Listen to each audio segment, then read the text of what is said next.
Story RH, le podcast RH qui ne vous raconte pas d'histoire. Bienvenue à toutes, bienvenue à tous. Dans cet épisode, nous allons apprendre à apprendre. En d'autres termes, nous allons nous interroger sur ce qu'il faut développer pour apprendre. Il y a 15 ans, en 2006, l'Europe définissait un référentiel de 8 compétences clés, parmi lesquelles figurait déjà « apprendre à apprendre ». Et parfois, quand on observe les comportements des uns et des autres, on se dit qu'on gagnerait à la mettre en œuvre. Mais ça veut dire quoi au juste, apprendre à apprendre ? Il y a un guide méthodo, un manuel, un livre de recettes, des tips and tricks pour développer sa capacité à apprendre ? Ou est-ce que c'est plus compliqué que ça ? Et au fond, à quoi ça sert ? T'es sûr que c'est utile ? Et puis par où commencer ? Apprendre à apprendre, une métacompétence, c'est quoi l'histoire ?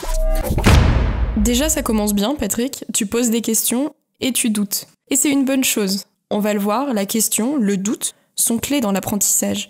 C'est peut-être même le point de départ. Le doute comme le moteur d'une pensée plus féconde. Ah ça y est, je sens venir le doute cartésien, le je pense donc je suis, les méditations métaphysiques, oulala. Qui ne doute pas acquiert peu, disait Léonard de Vinci. Oui et non, je parlais pas ici de questions philosophico-soporifico-intello. D'autres l'ont fait bien mieux que nous depuis longtemps. Je parlais simplement de faire preuve d'un peu de curiosité, de s'arrêter un instant pour se demander « Tiens, pourquoi ?» ou « Mais c'est bien vrai ça ?» S'interroger pour essayer de mieux comprendre. Au fond, ce qui compte, ce n'est pas le savoir en tant que tel, mais bien la capacité à le questionner. En fait, c'est ça, apprendre à apprendre. Développer notre capacité à nous approprier ces savoirs pour en sortir grandi. C'est tout le sens du mot « élever ». Et cela suppose de mobiliser un certain nombre de connaissances et d'aptitudes. Savoir entre autres communiquer, lire et écrire. Avant de conduire, vous apprenez bien le code de la route ?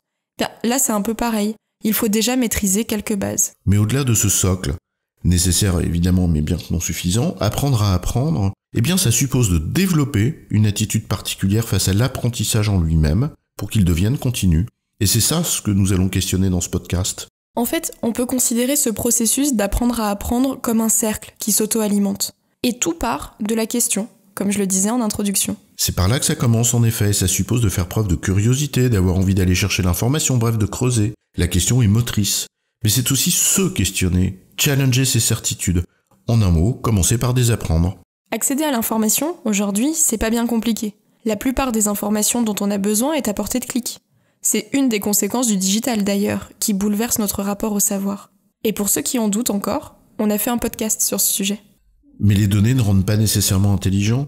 Ce savoir est noyé au milieu d'un tas d'autres informations qui ne sont pas toujours vraies ou factuelles. Il faut alors être capable de sortir la tête de ce qu'Edgar Morin appelle le nuage informationnel. Être capable d'extraire le vrai du faux, de distinguer le fait de la croyance, l'objectif du subjectif. Et c'est bien la deuxième étape de notre cercle d'apprentissage, le discernement, ou l'esprit critique, comme vous voulez.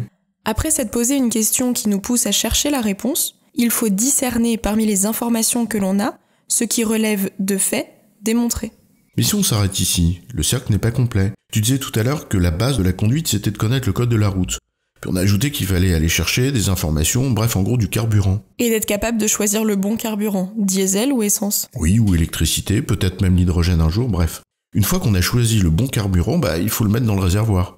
Et il faut tourner la clé, appuyer sur les pédales. C'est-à-dire faire le lien entre l'essence qu'on a mis dans la voiture, le moteur de notre voiture, les connaissances que l'on a du code de la route. Bref, coordonner tout cela pour former un tout qui peut rouler. Ça veut dire faire le lien entre la théorie et la pratique, entre cette information nouvelle, que je viens de découvrir, et les savoirs que j'ai en stock. Et c'est pas renouveler son stock en remplaçant une partie, par un flux nouveau, mais c'est bien profiter de ce flux nouveau pour enrichir, amender, faire évoluer le stock existant. C'est notre troisième étape. Adopter une vision globale, tisser des liens. Le savoir ne peut être considéré en silos, bien cloisonné dans un champ d'expertise à un autre. Apprendre à apprendre, c'est aussi développer une vision transverse. Comprendre les liens entre les choses, les impacts, les causes, les conséquences. En effet, tisser des liens entre les choses. Une formule simple à retenir. Apprendre, comprendre, entreprendre. J'ai une information que j'apprends, le préfixe « a », c'est-à-dire enlever, nettoyer son regard des pollutions qui déforment cette information. Mes biais cognitifs, les intérêts des uns et des autres, etc. Bref, le doute. Puis ensuite, comprendre, le préfixe « con », avec. Je m'approprie cette connaissance nouvelle, je tisse des liens avec ce que j'ai déjà acquis. Et puis après, j'entreprends, c'est-à-dire que j'agis en cohérence avec ce que j'ai compris. Et on va insister sur ce dernier point, entreprendre. Apprendre en soi, ça ne sert pas à grand-chose, si ensuite, on ne mobilise pas notre savoir dans la pratique. Je suis prêt, dans ma voiture, j'ai mis de l'essence, j'ai ma ceinture, j'ai tourné la clé, mais je ne passe pas la première. Bah, c'est un peu con. Ah bah oui, si tu veux avancer, oui, c'est un peu con. Se nourrir l'esprit, c'est très bien, on remet pas ça en cause, mais ce qui est encore mieux, c'est de mettre en pratique ce qu'on a appris. Et c'est notre 4e point, la capacité à agir. Agir, oui, et de temps en temps, se questionner sur nos actions et ce qu'elles nous apprennent. Et là, la boucle est bouclée. Certains vont parler de pas de côté, de rétrospective, de prise de recul, de pratique réflexive. Bref, peu importe les mots que vous employez, il s'agit bien de se remettre en question au regard des nouvelles informations que l'on apprend et des actions que l'on entreprend. Et c'est finalement ça, apprendre à apprendre. Sortir grandi de ce processus, de ce cercle vertueux dont on parle depuis le début. Un cercle vertueux qui invite à progresser en permanence. Nous avons toute une vie pour apprendre. Alors le cercle d'apprentissage recommence encore et encore, et ça suppose un certain inconfort.